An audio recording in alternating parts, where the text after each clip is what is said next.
from the first chapter of my book, which is coming out next year. I've been asked to write a biblical theology of human violence. And so it's the middle section of that book, the main part of that book is a long and detailed discussion of the violence within Scripture and what Scripture teaches about violence and peace.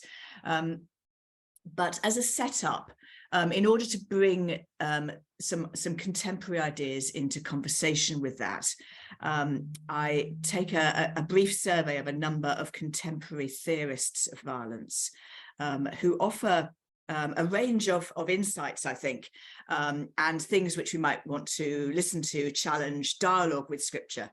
So this morning, I'm mainly going to bring those voices into play. And I know that you'll already be making the theological connections. And then at the end, I'll leave space for us to kind of make some of those theological connections and make some of those biblical connections, depending on, I might begin that myself, depending on how time comes, or that might just be in our conversation. So I really hope that this is going to be useful for you.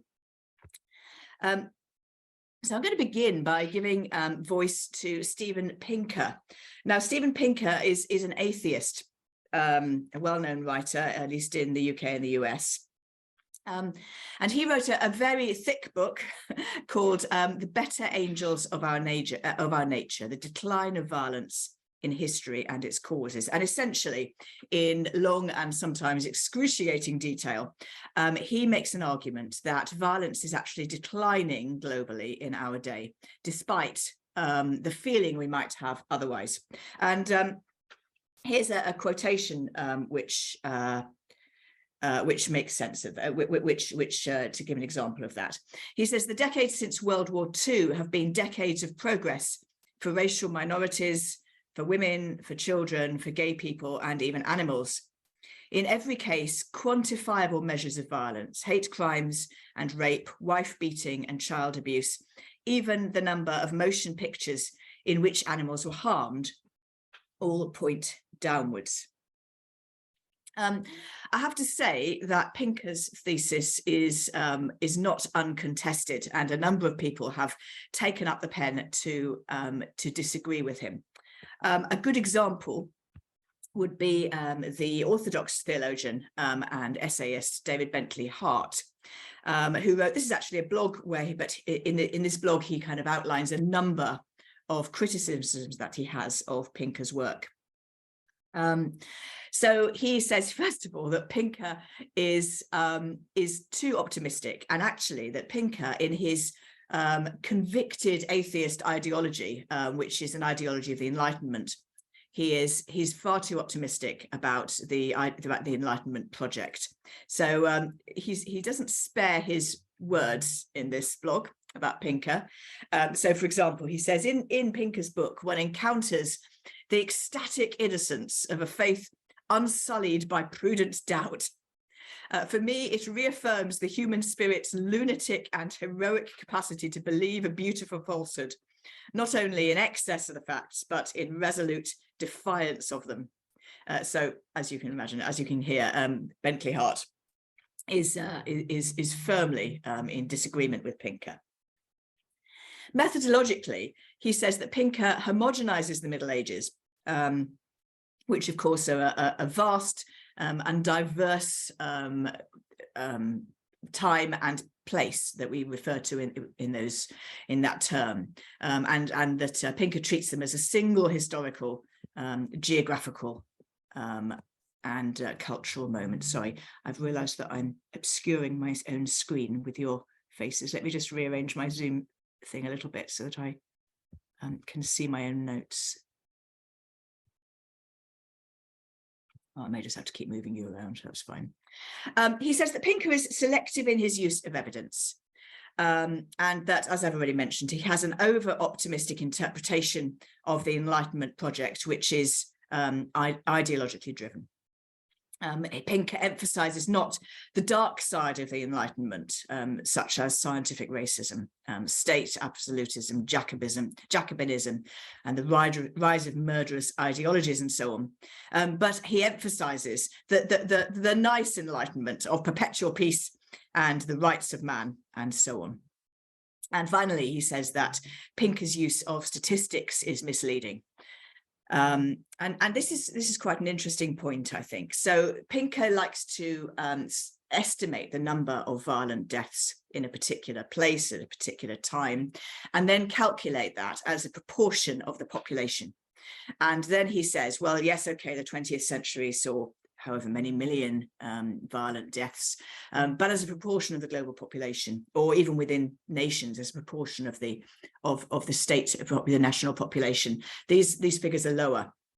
And Bentley Hart criticizes this methodologically and says that reduces a human life to a kind of quantifiable measure which can be calculated with, and actually ends up with misleading consequences. So, for example, he says, imagine a remote Inuit village of 100 people where one person gets killed in a fist fight. So that's 1% mortality by violence. And by by Paynter's calculus, a nation of 200 million, which exterminates 1 million of its citizens, which is, of course, a half of 1%, would be half as violent as that Inuit village. And we can intuitively see that there's something wrong with that sort of calculus that makes those calculations. So Paynter has set up this great thesis, and it has been robustly challenged by others. But nonetheless, I want to give Paynter just a little bit more airtime, because he makes a couple of interesting challenges which I think we need to take seriously, even if we don't actually ultimately agree with his thesis that violence is declining. And the first one is this.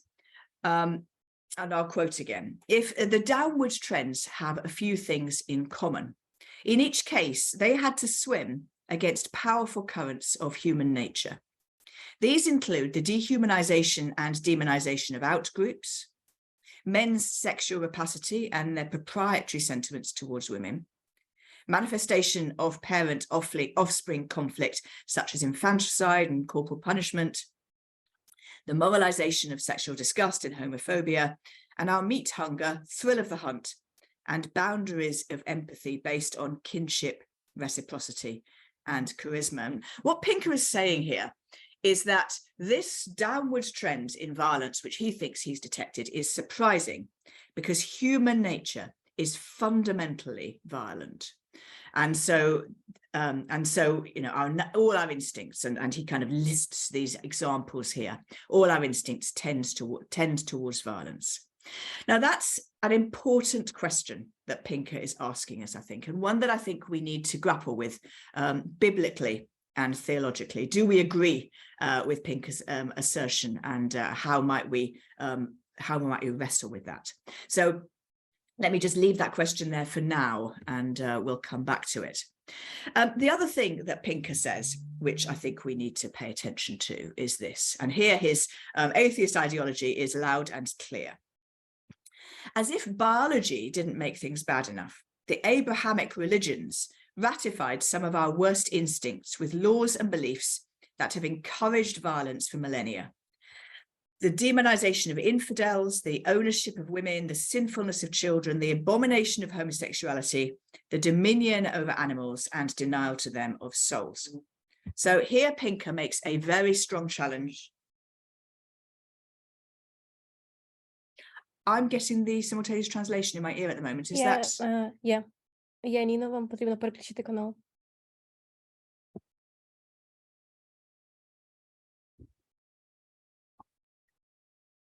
Okay, thank you. Yeah. So Paynter offers a robust challenge, I think, to us as Christians and to Jews and Muslims as well. And I think that what Bentley Hart said about Paynter's tendency to homogenize the Middle Ages into one geographical, cultural, and historical moment could also be true here. I think Paynter tends to homogenize different faiths and to homogenize different expressions of those faiths over different times. But I don't want us to disregard this challenge, because it is a challenge that is made repeatedly by many people in our own day, And if we are honest, it is a challenge that has some truth to it, that Christianity, let's only talk about our own faith, that Christianity has historically done, or the church has historically done, a lot of harm and a lot of violence in the name of God, and continues to do so today. And we might even dare to say they have used our sacred text to endorse what they are doing. So we may not agree with Paynter, but we certainly need to take this challenge very seriously. So this is where I wanted us to begin, really, by listening to these words from Steven Paynter, a question about the reduction of violence, which we're not going to solve today, but two theological questions, really. One about human nature and about whether human nature is fundamentally bent towards violence or not. And the second one about whether our faith is fundamentally bent towards violence or not. So what I'm going to do now, oh, there we are, that's what I've just said. So what I'm going to do now is I'm going to take you on a tour of a number of contemporary theorists of violence. And I'd like to invite you, or for us to consider together some of these questions as we evaluate what they're doing and saying. So these theorists are looking at different types of violence. They're not all looking at the same phenomenon. So some models are addressing criminal violence, interpersonal violence. Others are looking at group violence. Some are looking at illicit violence, and some are looking at licit, legal, permitted violence. And then we might want to think about what methodological approach these theorists are taking. Some are taking scientific approaches, statistical, mathematical approaches. Some are taking neuroscience approaches. Some are taking social science approaches. And I'm not suggesting that one approach is better than another, but we need to notice what methodology is being used. The next thing I think it's helpful to think about is whether the model is principally observational, or whether it brings an ideological perspective from the beginning. And again, this isn't a value judgment, it's simply a thinking about what methodology has been used. So an observational model is one that seeks to give an account of how and why people operate, but is not primarily asking the question of how they ought to operate. It's simply taking a neutral stance, a neutral observer stance. And such models offer explanation and perhaps prediction. By contrast, an ideological model focuses on identifying or uncovering, and uncovering is perhaps the key word, patterns of power or behaviour, and commenting upon them. And such approaches don't value objectivity, but directly read from a particular perspective. They read from the perspective of the poor, or the female, or the racially other, and so on. And methodologies like this will propose ways forward which are focused upon what ought to be done. Now, of course, this is a bit too simple a dichotomy. Many people with deep convictions and high principles are working hard to generate solutions that will make a difference in the real world. But it highlights the tension that exists between the ideal and the possible. And I think we need to hold that in mind as we consider. And then we will want to bring the insights that these scholars offer, we want to bring them into dialogue theologically with what we understand about God's revelation to us. So there's some preliminary thoughts. So to begin with then, I want us to look at, I am struggling slightly with seeing my own screen. I want to offer a definition of violence, and many definitions of violence have been given. And this is my own, and this is one that I suggest that we work with for now. Violence is the use of force or coercion in a way that causes harm to another. So just to break down one or two of those elements, the use of force or coercion by systems as well as individuals. Violence is not simply a person upon person thing. It's not simply a state upon state thing. It is also something that exists within systems.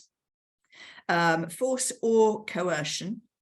So violence is often physical in nature, but this isn't the only form that it takes. And we would need really to go on to make a definition of harm, but harm may be visible or invisible. And as well as obvious physical harm or death, it includes severe emotional harm, such as post-traumatic stress disorder. So this is a definition of violence that I would suggest is a reasonable working one. So first, we're going to look at some theorists who essentially, they all take different ways of coming to this conclusion, different approaches, but they essentially all come to the conclusion that violence is normal. And of course, I put normal in inverted commas. And we should distinguish between the idea of violence being normal and violence being normative. Normative, of course, meaning that it is something that is how it ought to be, something that forms a pattern, which we might consider a guiding way of being, whereas normal is simply an observational thing that says this is something that is routine and universal, perhaps. So let's first of all think about Zygmunt Bauman, who is the character on the left of those two photographs. He was born in 1925 into a Jewish Polish family. At the outbreak of hostilities in 1939, they fled east to the USSR, and he served in the 1st Polish Army during the second half of World War II. After the war, he became a sociologist and ultimately one of the leading writers on the Holocaust. One of Bauman's great contributions is to argue that the Holocaust was not an anomaly. He suggests it would be too comforting and misleading to view it as an aberration committed by evil, psychotic miscreants and sadists. Because if we relegate it to that category, then we consider it non-repeatable, or at least rare and preventable. But his observation is that the SS officers who perpetrated the worst atrocities were not mad, but rather they had responded to 3 factors which enable normal people to commit the sorts of atrocities that took place in those dark days. And he now draws upon the work of Herbert Kellman. The references are below. And Kellman says that there are 3 things that enable normal people to commit atrocities. There is this kind of 3-step process. And the first is authorization. So particularly in the hierarchical setting of an army at war, an individual soldier's moral code is replaced by the duty to obey the orders of a superior. And this results in a lack of a sense of personal responsibility for the actions that they are taking. And this provides a psychological route to avoid a sense of guilt. The second step is routinization. And what this involves is reducing a large, aggressive, violent mission into a series of small, routine and mechanical steps. And those steps can be divided between a number of individuals. And this reduces the number of morally charged decisions that need to be made by any one person. In other words, it reduces the number of times that the individual is faced with the moral choice of whether to commit the atrocity or not. This is related to the argument made by Hannah Arendt on the right-hand photograph there, in her reflection upon the trial of Adolf Eichmann in Jerusalem in 1961. Rather surprisingly, Eichmann showed little evidence of hatred for Jewish people. Rather, he was an accomplished administrator, someone who took delight in making certain processes run smoothly. And it just happened to be that the processes he was facilitating were integral to the genocide, such as the train timetables of the transport to Auschwitz. Observing this led Arendt to coin the controversial term banality of evil. And this was never intended to exonerate Eichmann in the least, but simply to point towards the very mundane face that evil can wear.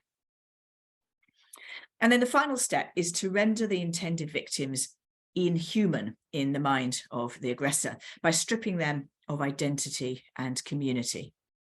And Bauman offers examples of this in the Holocaust in the technological capacity for killing at arm's length, particularly the gas chambers, of course, where the murderers were optically separated from their victims.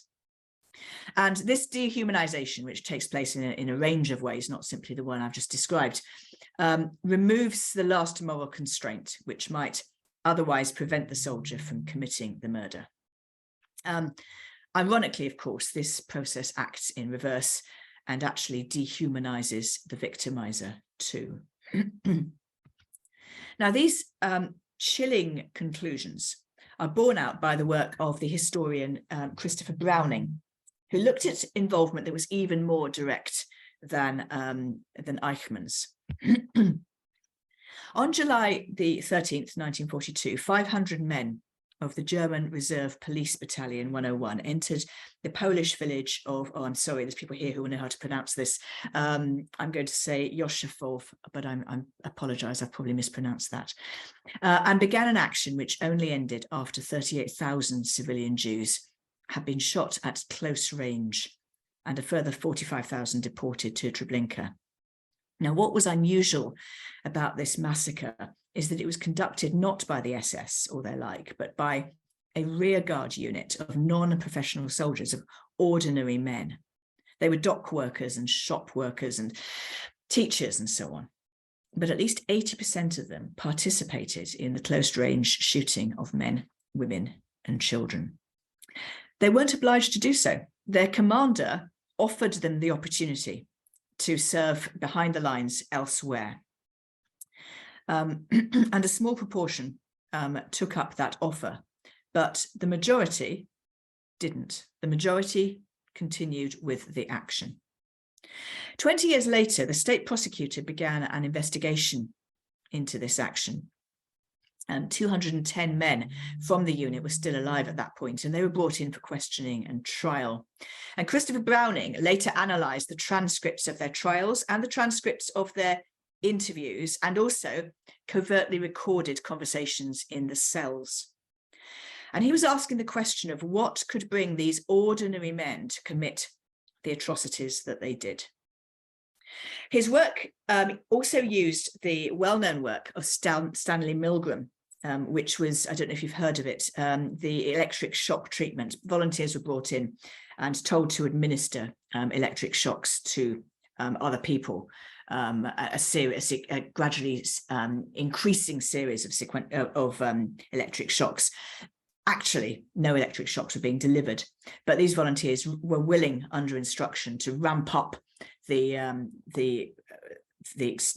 danger of what and the pain of what they were delivering, or that they believed they were delivering.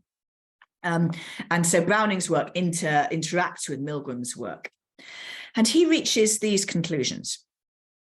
These men of German Reserve Police Battalion 101 were not specially selected for the task.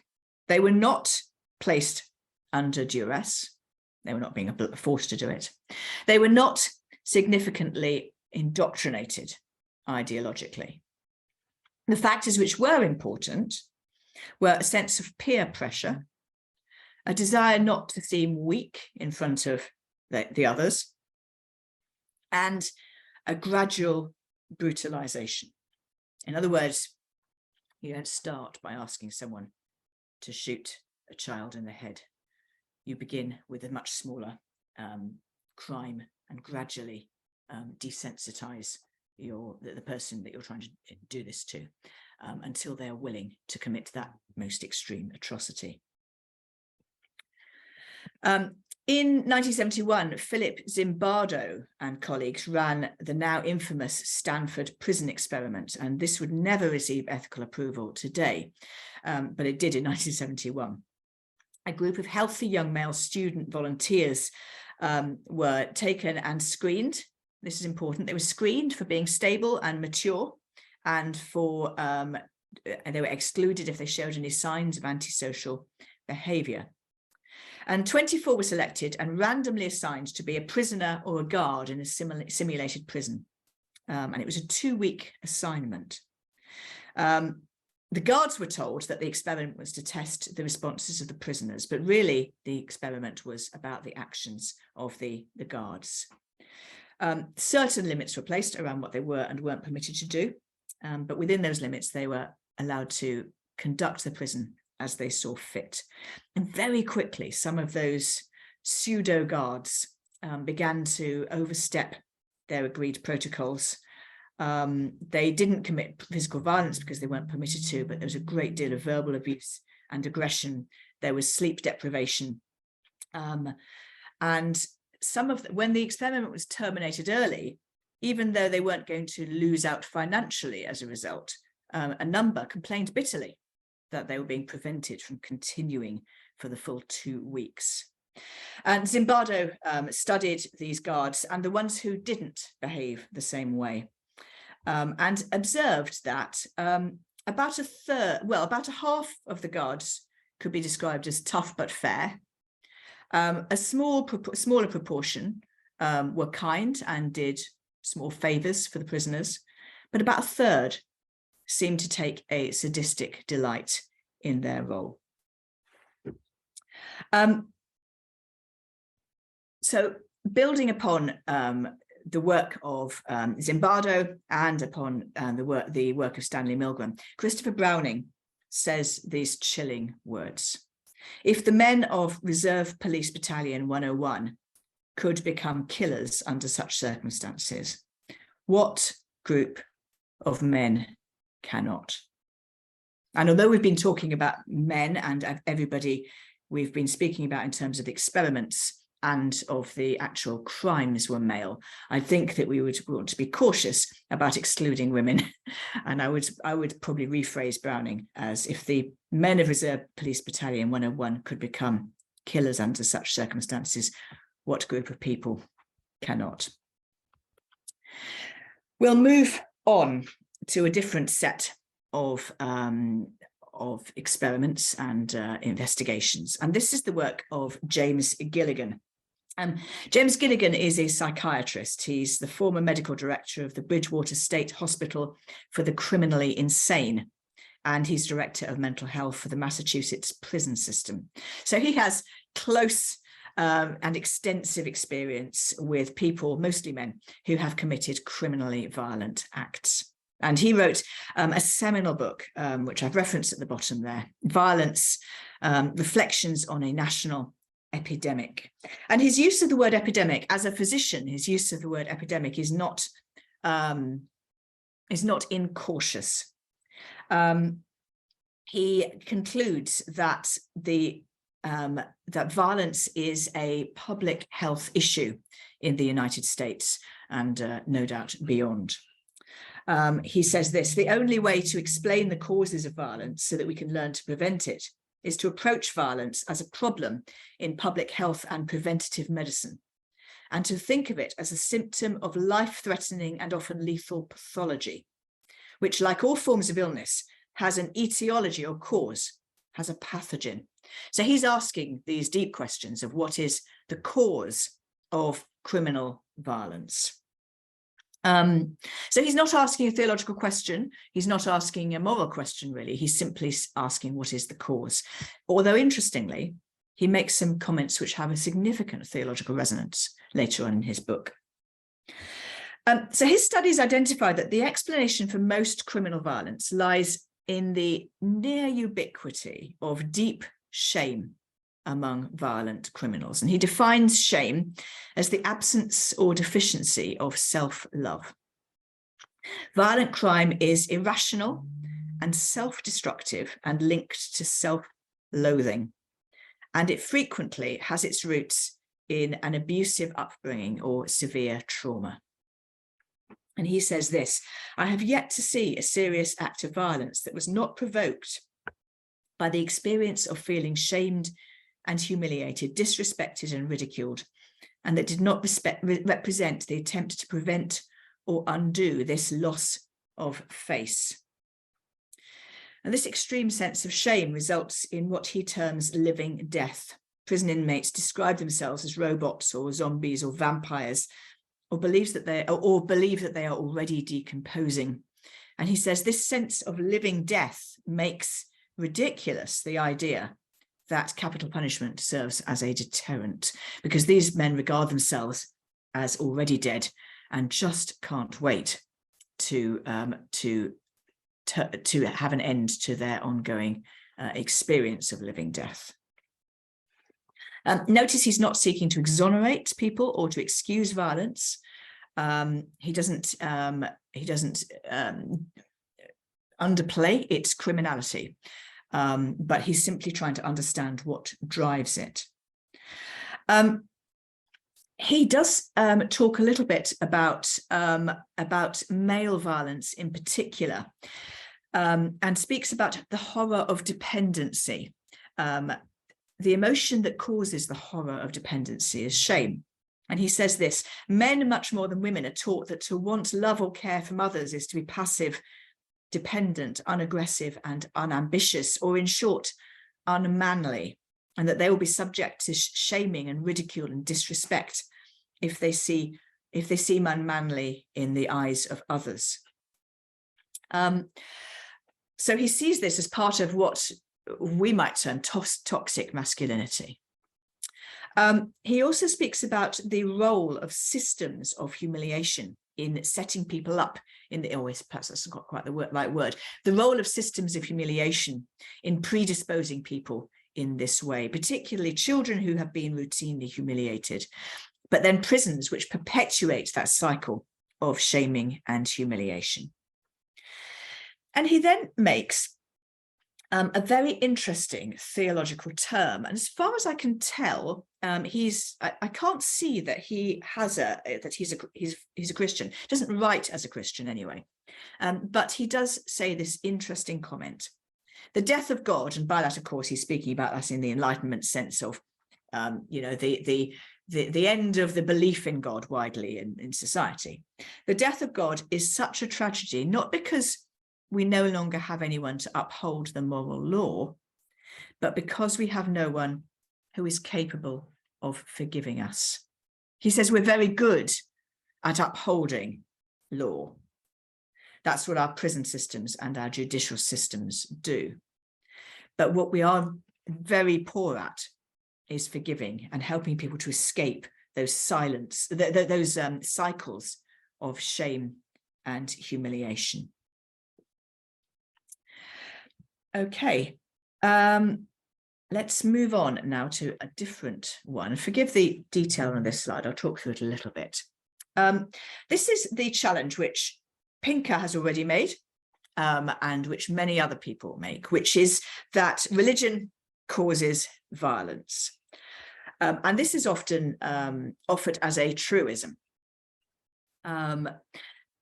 Matthew Rowley, who is a historian, and this is an early piece of his work, and I asked him if I could quote it in my book, and he said yes. He said, but you do need to understand, I'd probably write it differently now, but I still think it's extremely helpful. And Matthew Rowley has constructed this kind of taxonomy or categorization of claims made in the scholarly literature that religion causes violence. And let me just run through these quickly, because one of the things I want you to notice is that some of these claims are self-contradictory or contradict each other. So some scholars say that the problem is with the Bible, the religious text. Texts get decontextualized to cause harm. Some people say that religion just in general is problematic because religious claims give cosmic significance to our actions and make us believe that we're doing something cosmically important. Some people believe the problem is with holding faith because that makes people blindly delusional. Some say the problem is the content of what is believed because that when that is absolutist. Some people say it's about religion's ambiguity because texts can be simultaneously used to condemn or commend murder. Some people say it's to do with theopolitics, the interaction of politics and religion, such as the Wars of Constantine. Others say it's because of ethnic or national factors where religion gets drawn in to ethnocentrism. Some say it's to do with religion being instrumentalized by, for example, secular leaders who have no faith commitment to it. Others say it's about unquestioned authority, such as cult leaders who become idealized. Another possibility offered is that the problems relate to the circumstances around in which the religion becomes, or that the religion provides vocabulary for what is going on. Others say it's to do with emotions and religion, to do with language and religion, to do with religious fasting, there's quite a specific one there, or that it's due to individual or group dynamics. And I think you'll see that, first of all, there's a whole lot of explanations given, or a whole lot of accusations made, but also that some of these, such as, for example, absolutism and ambiguity, seem somewhat incompatible with one another. But nonetheless, as I've indicated, we should not dismiss these, and we should take these challenges seriously. Let's move on then to somebody who has taken these challenges very seriously, to William T. Kavanagh, Catholic theologian. Kavanagh shows that many definitions of religion introduce a false dichotomy between religious and secular belief systems. This reflects an Enlightenment attitude, which I think Pinker would certainly share, which characterizes religious belief as irrational and backwards, and the secular world as enlightened and progressive.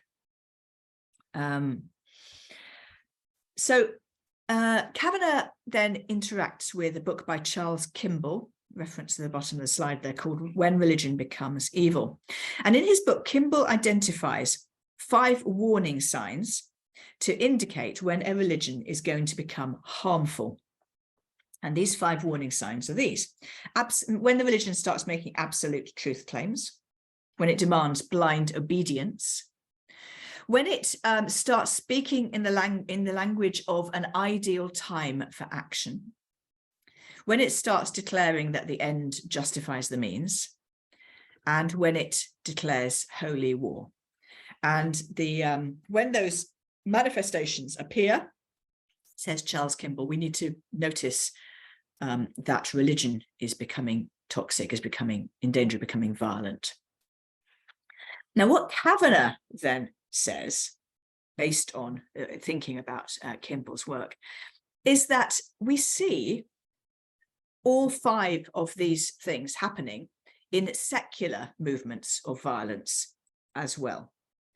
That blind obedience to a secular leader or a secular ideology, that secular ideologies, and here when I'm saying secular, here I simply, let's say atheistic then, for the sake of a slightly clearer word. Atheistic ideologies can make absolute truth claims, can demand blind obedience, can speak in the language of ideal time and of cosmic war, and can assert that the end justifies the means. So Kavanagh says, yes, we need to pay attention to these 5 signs when they appear in religious movements, but we need to notice that actually what is happening is not a function of religion, it's a function of human cultures and societies when they become toxic. Sometimes those are happening in a religious context, sometimes those are happening in a secular or atheistic context. And so, in other words, religion should be, that word religion should be broadened significantly to include any ideology which can go down this line.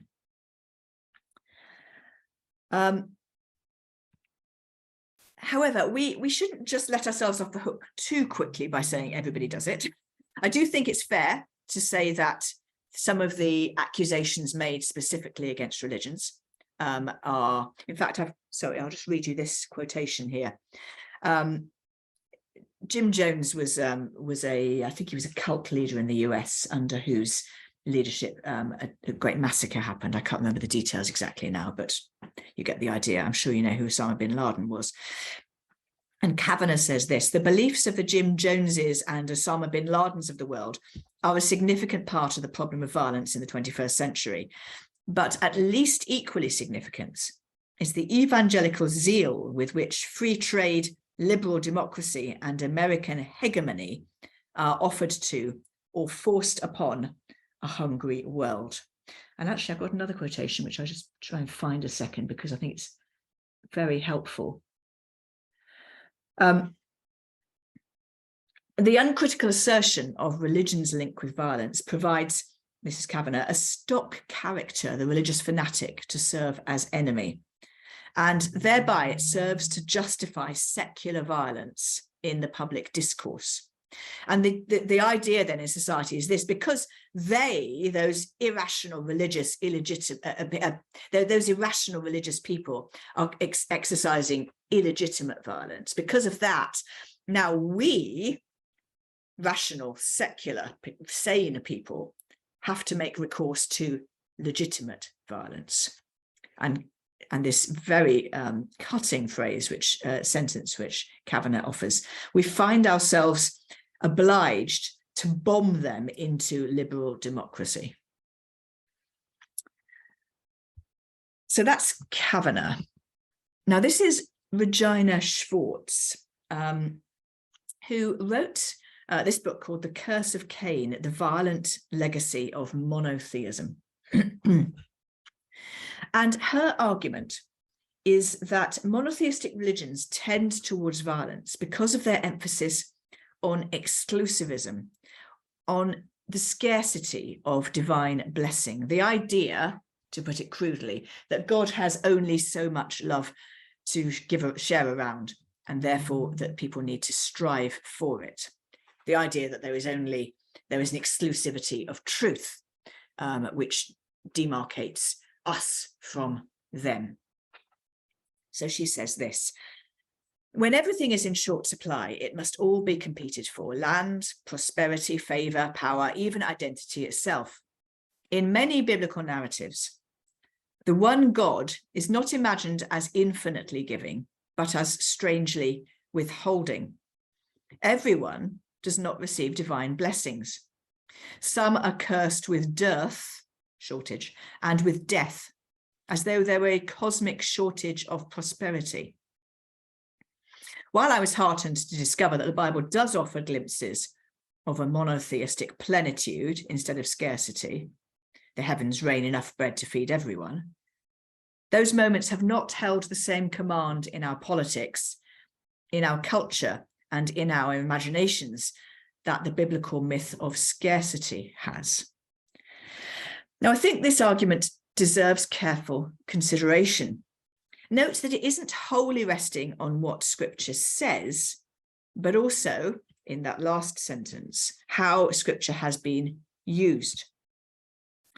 And while her thesis has been critiqued, not least because she underestimates polytheistic violence, we shouldn't just dismiss it, because even a cursory reading of history will identify exactly these narratives being used to justify violence against the Jews in Europe in the Middle Ages, for example. I want us to look briefly, and this we could say so much more about some theological tropes within the Christian worldview, which are employed for violence. So the conquest of Canaan has been employed to justify violence across the centuries. It was used in Rwanda, in the Rwandan genocide. It was used by Pope Pius when he sent the Crusaders to Jerusalem. This is a quotation. I haven't actually said who spoke it, but it was a Massachusetts clergyman, John Haley, in 1876, who says this: remember, think about the context, 1876. So this is the point of white colonialism in the New World in America. And this is about the Amalekites, who were a nation destined to destruction, according to Deuteronomy and Samuel and a couple of other places in the Old Testament. Had the women and children been spared, there would soon have been a fresh crop of adult Amalekites, precisely like their predecessors. Or suppose merely the children had been saved, they might, from their hereditary disposition and proclivities to evil, have proved a most undesirable and pernicious element in the nation. It was doubtless, on the whole, the best thing for the world that the Amalekite race should be exterminated.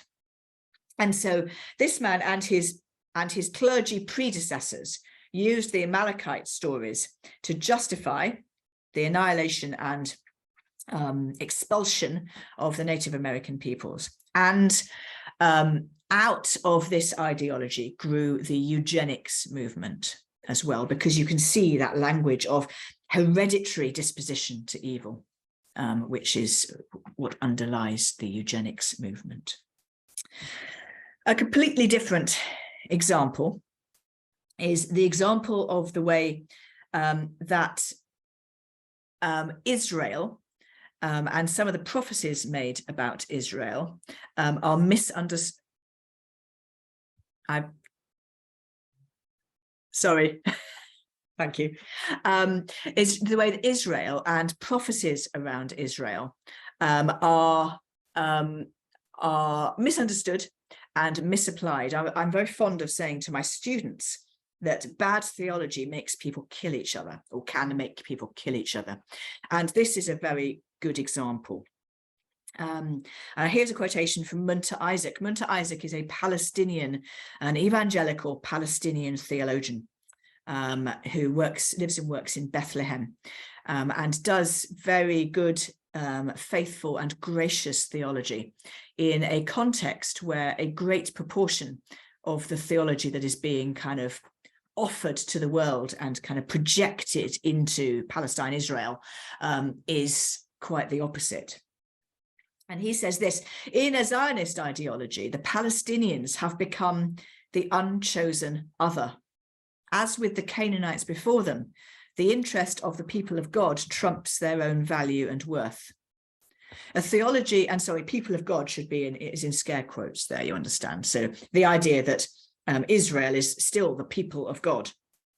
A theology that privileges a people group produces prejudice and even bigotry.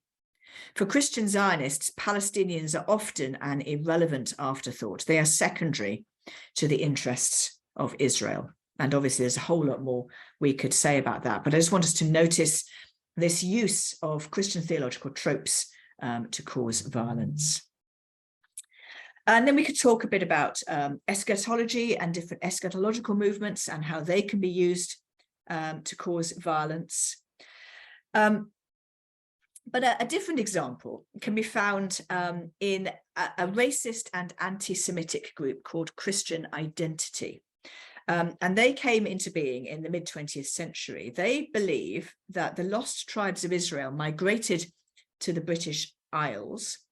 They think that the word, I don't know if this is going to translate, but Isaac's sons comes out, it gets translated, it gets mutated into Saxons, and Saxons, if you may know, were kind of one of the early people groups in England. So they believe that the lost tribes of Israel migrated to the British Isles, and this ideology supported imperial expansion and supported the idea that racial separation is part of God's design for the world. And this then leads to what's called two-seed theology. And here the primal sin was Eve copulating with Satan, and that resulted in the Jews. And this combines with a millennial eschatology to terrifying effect. Two-seed theory leads to an apocalyptic conclusion, for the seed lines are said to have been continually at war. Eventually, in Christian Identity's millennial vision, the war between Jews and their non-white allies on one side and whites on the other will reach a final stage in a climactic battle, Armageddon, as race war the pull of the end time led some to try to become instruments of eschatological acceleration. Now, this may sound like a very, what can I say, a very weird and minority view. And it is a minority view, thankfully, and this certainly is weird, but we shouldn't underestimate the existence of these ideologies, these theologies within the West at the moment. And such theologies are in fact gaining purchase at the moment. I'm aware that I'm almost up to 9 o'clock. Let me just, am I right to go? We're a little bit late starting. Am I right to go on for just a few more minutes? Yeah. Okay, thank you. I wanted to speak briefly about a different theorist who offers also, I think, a very helpful approach to the questions that we were asking. And this is René Girard. He was a French anthropologist, died fairly recently. And his work's been enormously influential, and it deserves thoughtful consideration in any study of violence. So he identified a phenomenon which he considers to be universal to all societies and present in all sorts of contexts. And this is what he calls mimesis, which is a Latin word for imitation. Mimesis describes the tendency for rivals to match one another in their desires. Consider if you have toddlers, or you've ever watched toddlers playing in a room, one of them picks up a toy and the other one, who's had, the last hour to play with that toy and show no interest in it, as soon as her peer has noticed it, has picked it up, she wants it. And that's mimetic desire. Our desires are mediated to one another, are mediated by one another's desires. One person desires something, then somebody else desires it as well. And we can perhaps immediately see that this is the this kind of underlies the advertising industry.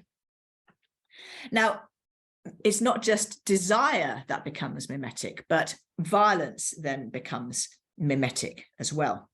And in that toddler scenario, one child might bop the other one on the head, but of course in the adult world this is far more sinister.